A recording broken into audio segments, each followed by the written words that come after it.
Hi all, welcome to I plus. ഞാൻ അക്ഷര.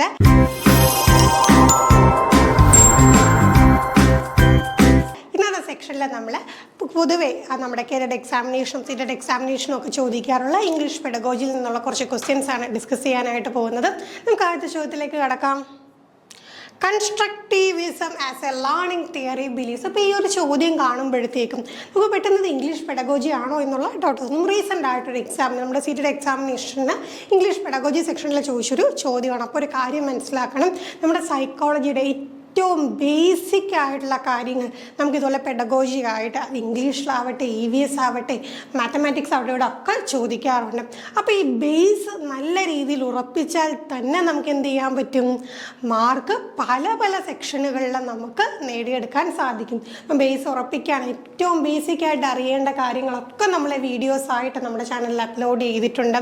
നമ്മുടെ ക്ലാസ്സുകളിലാണെങ്കിൽ ഡീറ്റെയിൽ ആയിട്ട് ഓരോ വിഷയത്തെക്കുറിച്ചും നമുക്ക് എക്സാം പോയിന്റ് ഓഫ് വ്യൂ ക്ലാസ്സുകളുണ്ട്, ക്വസ്റ്റ്യൻ വർക്കൗട്ട്സ് ഒക്കെ ഉണ്ട്. നിങ്ങൾക്കൊന്ന് ഒരു ക്വിക്ക് റിവിഷൻ പോലെ നോക്കാനാണെങ്കിൽ നമ്മുടെ ചാനലിൽ വീഡിയോസ് ഉണ്ട്. അപ്പോൾ ഇതൊക്കെ നിങ്ങൾക്ക് എന്ത് ചെയ്യാം, നല്ല രീതിയിൽ പ്രയോജനപ്പെടുത്താൻ കഴിയുന്ന റിസോഴ്സസ് ആണ്. ഓക്കെ, അപ്പോൾ നോക്കിക്കാൻ നമ്മുടെ ചോദ്യത്തിലേക്ക് കിടക്കാം. കൺസ്ട്രക്റ്റീവിസം ഒരു ലേണിംഗ് തിയറി ആയിട്ട് ആണെന്ന് നമുക്കറിയാമല്ലോ. ലേണിംഗ് തിയറീസ് നമ്മൾ ബിഹേവിയറിസം, കൺസ്ട്രക്റ്റീവിസം, കോഗ്നിറ്റീവിസം ഒക്കെ പഠിച്ചു. ഈ പറയുന്ന കൺസ്ട്രക്റ്റീവിസം എന്തിലാണ് ബിലീവ് ചെയ്യുന്നത്? Learning is individual characteristic. All learners cannot learn language. Learning is completely psychological phenomena. Learning is socially constructed. ഇപ്പം നോക്കിക്കേ, ലാംഗ്വേജ് എന്നുള്ളൊരു സംഗതി അവിടെ വന്നുകൊണ്ടാണ് ഇത് ലാംഗ്വേജ് ഏരിയയിലുള്ള ക്വസ്റ്റ്യൻ ആയിട്ട് വന്നത്. നോക്കിക്കേ, ലേണിംഗ് എന്ന് പറയുന്ന ഒരു വ്യക്തിയുടെ ഇൻഡിവിജ്വൽ ക്യാരക്ടറിസ്റ്റിക്സ് ആണെന്ന് പറയുന്നു. എല്ലാ ലേണേഴ്സിനും ലാംഗ്വേജ് പഠിക്കാൻ കഴിയില്ല എന്ന് പറയുന്നു. ലേണിംഗ് കംപ്ലീറ്റ് ആയിട്ടൊരു സൈക്കോളജിക്കൽ ഫിനോമിനയാണെന്ന് പറയുന്നു. Learning is socially constructed. അപ്പം കൺസ്ട്രക്റ്റീവിസം എന്ന പദത്തിൽ തന്നെ ഉണ്ടല്ലേ. ലേണിംഗ് എന്താണ്? കൺസ്ട്രക്റ്റ് ചെയ്യുകയാണ്.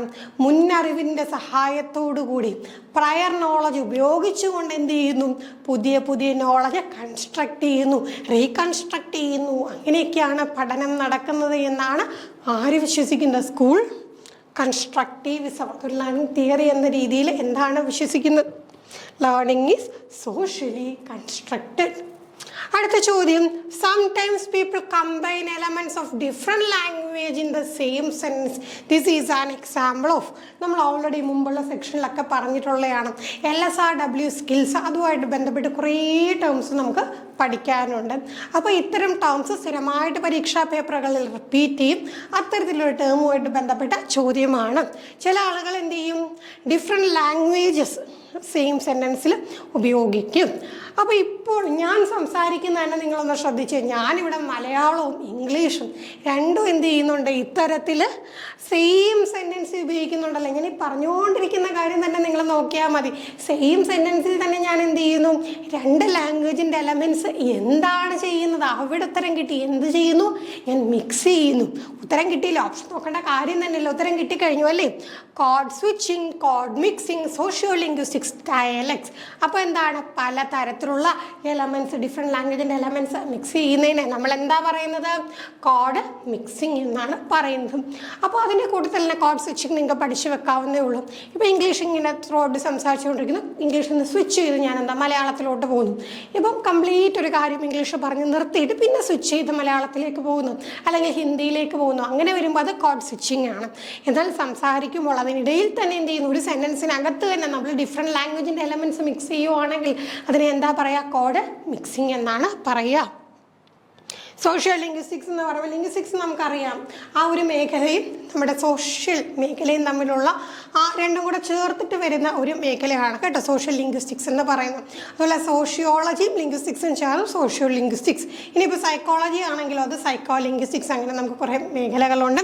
പിന്നെ ഡയലക്ട്സ് എന്ന് പറയുമ്പോഴത്തേക്ക് എന്താണ്, ഓരോ സ്ഥലത്ത് നമുക്ക് പ്രാദേശിക വകഭേദങ്ങളൊക്കെ ഉണ്ട് അല്ലേ ലാംഗ്വേജിൻ്റെ. ഇങ്ങനെ കുറേ ടേംസ് ഉണ്ട്, ഇഡിയോലക്റ്റ്, ഡയലക്റ്റ്, രജിസ്റ്റർ, സ്ലാങ്, അങ്ങനെ കുറേ ടേംസ് ഉണ്ട്. ഇതൊക്കെ കൃത്യമായിട്ട് പഠിച്ചു വെച്ച് കഴിഞ്ഞാൽ വലിയ ബുദ്ധിമുട്ടുള്ളതൊന്നുമല്ല, നമുക്ക് പെട്ടെന്ന് ഉത്തരത്തിലേക്ക് എത്താൻ കഴിയുന്ന രീതിയിൽ വളരെ സിമ്പിളായിട്ടുള്ള ടേംസാണ്. പക്ഷേ ഒരു തവണയെങ്കിലും അതിലൂടെ നമ്മളൊന്ന് കടന്നു പോയാൽ മാത്രമേ പരീക്ഷകളിൽ നമുക്ക് കറക്റ്റ് ഉത്തരം കണ്ടെത്താൻ സാധിക്കുകയുള്ളൂ. അടുത്ത ചോദ്യം, students often lack confidence when speaking due to the unique pronunciation rules of language. One way to overcome this problem. പലപ്പോഴും എന്താണ്, നമുക്കറിയാം LSRW സ്കിൽസ് എടുത്തു കഴിഞ്ഞാൽ കുട്ടികൾക്ക് ഏറ്റവും ബുദ്ധിമുട്ട് ഈ ഒരു സ്കില്ല് ഏതെന്ന് ചോദിച്ചാൽ അത് സ്പീക്കിംഗ് സ്കില്ല് തന്നെയാണ്. അപ്പം എഴുതുന്നതിന് കുഴപ്പമില്ല, ഇംഗ്ലീഷൊക്കെ നന്നായിട്ട് എഴുതും, വായിച്ചാൽ മനസ്സിലാകും, എഴുതാൻ പറ്റും, എല്ലാം ശരിയാണ്.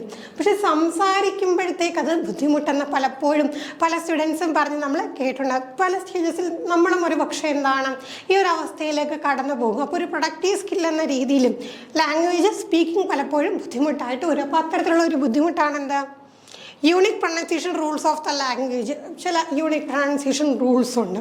ഉദാഹരണം പറയുവാണെങ്കിൽ നമ്മൾ ചില സൗണ്ടുകൾ, ഇപ്പം സൈലൻറ്റ് സൗണ്ട്സ് അത് ഉച്ചരിക്കാറില്ല, ചില സൗണ്ട്സിന് ശേഷം ചില സൗണ്ടുകളെ പ്രത്യേക രീതിയിൽ ഉച്ചരിക്കേണ്ടി വരും. പിന്നെ നമ്മളിപ്പോൾ മലയാളത്തിൽ പറഞ്ഞ കാറ്, ബസ് എന്നൊക്കെ പറയുന്ന രീതിയിലല്ല ഇംഗ്ലീഷ് കാർ. അപ്പം ആ ഒരു രീതിയിൽ നമുക്കൊരു നമ്മൾ മലയാളത്തിൽ നമ്മുടെ മാതൃഭാഷയുടെ കടന്നുവരവോടുകൂടി എന്താണ് നമ്മുടെ ആ ഒരു പെർട്ടിക്കുലർ പ്രൊനൗൺസിയേഷനിൽ മാറ്റങ്ങൾ വരാറുണ്ട്. അപ്പോൾ അത് പലപ്പോഴും എന്താണ് ലേണേഴ്സിന് ബുദ്ധിമുട്ട് തോന്നാറുണ്ട്. അത് ഓവർകം ചെയ്യാനായിട്ട് എന്ത് ചെയ്യാം? Encouraging children to read in class, conducting special speech therapy with a counselor, using game-like activities which require oral interaction in classroom, correcting whatever errors the students made. അപ്പോൾ നോക്കിക്കേ, ഇവിടെ വരുമ്പോഴത്തേക്ക് നമ്മൾ ഏറ്റവും സ്യൂട്ടബിൾ ആയിട്ടുള്ളൊരു ഉത്തരത്തിലേക്കാണ് ചെല്ലേണ്ടത്. ഇവിടെ നമുക്ക് ഏറ്റവും സ്യൂട്ടബിൾ എന്താണ് നമുക്ക് പറയാൻ കഴിയും, encourage children to read in class. അപ്പോൾ എന്താണ്, അവർക്ക് സംസാരിച്ച് ആ ഒരു ഇതിലേക്ക് വരണമെന്നുണ്ടെങ്കിൽ അവർ നല്ല രീതിയിൽ എന്ത് ചെയ്യണം, അവർക്ക് റീഡ് ചെയ്ത് നമുക്ക് എന്ത് ചെയ്യാൻ പറ്റും, ആ ഒരു പ്രൊനൗൺസിയേഷൻ റൂൾസ് അവർക്ക് സ്വായത്തമാക്കാനായിട്ട് പറ്റും.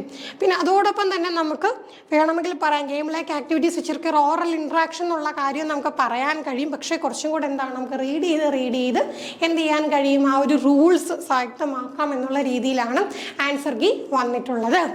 അടുത്ത ചോദ്യം, reading A novel is an example of. ഒരു നോവൽ വായിക്കുന്നത് ഈ കൂട്ടത്തിൽ എന്തിൻ്റെ എക്സാമ്പിളാണ്? Extensive reading, intensive reading, scanning, skimming. അപ്പം നമ്മൾ നോക്കിക്കേ, ഒരു നോവൽ വായിക്കുക എന്നുള്ളത് നമുക്ക് തീർച്ചയായിട്ടും അവിടെ നമുക്ക് ആ നോവലിലെ ഓരോ കാര്യങ്ങളും ഇങ്ങനെ വായിച്ച് മുക്കും മൂലയും വായിച്ച് പോകേണ്ട കാര്യമില്ല. നമുക്ക് എപ്പോഴും അതെന്താണ്, ഒരു നോവൽ വായിക്കുക എന്ന് വെച്ചാൽ വി റീഡ് ഫോർ പ്ലഷർ, നമ്മൾ നമ്മുടെ സന്തോഷത്തിനായിട്ടാണ് വായിക്കുന്നത്. ദെൻ അവിടെ നമുക്ക് എന്താ മനസ്സിലാക്കാം, ഈ ഇൻറ്റൻസീവ് റീഡിങ് എന്ന് പറഞ്ഞാൽ നമ്മളിപ്പോൾ ടെക്സ്റ്റ് ബുക്ക് വായിക്കുകയാണ്, അത് ഇൻറ്റൻസീവ് റീഡിങ് ആണ്.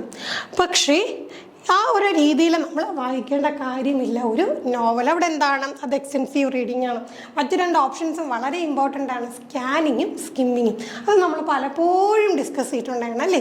നമുക്കൊരു പെർട്ടിക്കുലർ ഇൻഫർമേഷൻ കിട്ടണമെന്നുണ്ടെങ്കിൽ നമ്മൾ എന്ത് ചെയ്യും, അവിടെ സ്കാനിങ് ആണ്. റീഡിങ്ങിൽ തന്നെ ഏത് സബ് സ്കില്ലാണ് നമ്മൾ സ്കാനിങ് ആണ് ഉപയോഗിക്കുന്നത്. എന്നാൽ നമുക്ക് ഓവറോൾ ആയിട്ടുള്ള ഐഡിയ കിട്ടണമെങ്കിൽ നമ്മൾ എന്ത് ചെയ്യണം, അവിടെ സ്കിമ്മിങ് ആണ് ചെയ്യുന്നത്. എക്സാമ്പിളൊക്കെ നമ്മൾ പറഞ്ഞിട്ടുള്ളതാണല്ലേ. ഒരു പർട്ടിക്കുലർ റെസ്റ്റോറൻറ്റ് മെനു നമുക്ക് മൊത്തത്തിൽ നമുക്കൊന്ന് നോക്കണമെന്നുണ്ടെങ്കിൽ നമ്മൾ എന്ത് ചെയ്യും, സ്കിമ്മിങ് ആണ് ചെയ്യുന്നത്.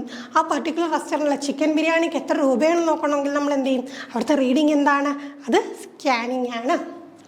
അടുത്ത ചോദ്യം, what is the basic objective of using a quotation in an essay?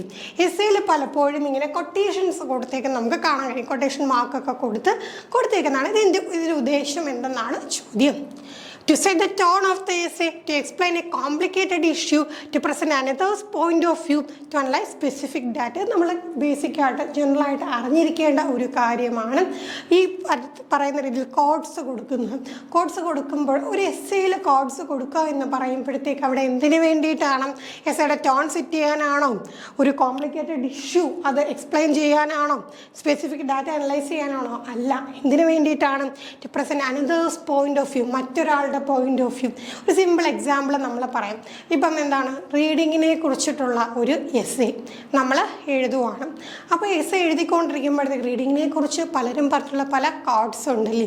അപ്പോൾ കോഡ്സ് നമ്മൾ എന്ത് ചെയ്യുന്നുണ്ട്, അവിടെ ഉൾപ്പെടുത്തുന്ന സമയത്ത് നമ്മൾ എന്ത് ചെയ്യുന്നു, ഈ കൊട്ടേഷൻസ് എന്നുള്ള രീതിയിൽ കൊടുക്കുമ്പോഴത്തേക്ക് അവിടെ നമ്മൾ മറ്റൊരു പേഴ്സണിൻ്റെ പോയിന്റ് ഓഫ് വ്യൂ, പിന്നെ വ്യക്തിയുടെ അഭിപ്രായ പ്രകാരം, ഫ്രാൻസിസ് ബേക്കൻ്റെ അഭിപ്രായ പ്രകാരം, അല്ലെങ്കിൽ ഷേക്സ്പിയറിൻ്റെ അഭിപ്രായ പ്രകാരം എന്നൊക്കെ നമ്മൾ പറയാറില്ലേ. ആ ഒരു സംഗതി കാര്യമാണ് ഇവിടെ ഉദ്ദേശിക്കുന്നത്. അപ്പോൾ ഇത്രയും കാര്യങ്ങളാണ് നമുക്ക് ഇന്നത്തെ സെക്ഷനിൽ ഡിസ്കസ് ചെയ്യാനായിട്ടുള്ള. കണ്ടില്ലേ, അനദേഴ്സ് പോയിന്റ് ഓഫ് വ്യൂ ആണ് നമുക്ക് ഈ ഒരു കൊട്ടേഷൻസിൻ്റെ ഉപയോഗം എന്ന് പറയുന്നത്. അപ്പോൾ നിങ്ങൾ തീർച്ചയായിട്ടും എത്ര ചോദ്യങ്ങൾ കൃത്യമായിട്ട് ഉത്തരം കണ്ടെത്താൻ സാധിച്ചു എന്ന് കമൻറ്റ് ചെയ്യാം. മറ്റൊരു സെക്ഷനുമായി നമുക്ക് വീണ്ടും കാണാം. താങ്ക്